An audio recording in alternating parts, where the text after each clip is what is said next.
فإذا استويت أنت ومن معك على الفلك فقل الحمد لله الذي نجانا من القوم الظالمين 28 অতঃপর যখন তুমি ও তোমার সঙ্গীরা নৌযানে আরোহণ করবে তখন বলবে, সকল প্রশংসা আল্লাহর জন্য, যিনি আমাদেরকে জালিম কওম থেকে মুক্তি দিয়েছেন।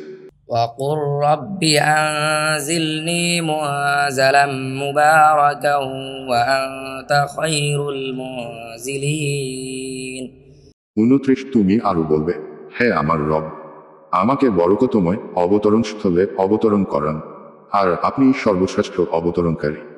إن في ذلك لآيات وإن كنا لمبتلين নিশ্চয় এর মধ্যে অনেক নিদর্শন রয়েছে, আর নিশ্চয় আমি পরীক্ষাকারী ছিলাম। ثم أنشأنا من بعدهم قرنا آخرين তারপর তাদের পরে আমি অন্য প্রজন্ম সৃষ্টি করেছি। فأرسلنا فيهم رسولا منهم أن اعبدوا الله ما لكم من إله غيره أفلا تتقون 32 অতঃপর তাদের মধ্যে তাদেরই একজনকে আমি রাসূলরূপে প্রেরণ করেছিলাম যে, তোমরা আল্লাহর ইবাদত করবে, তিনি ছাড়া তোমাদের অন্য কোনো সত্য ইলাহ নেই, তবুও কি তোমরা তাকওয়া অবলম্বন করবে না?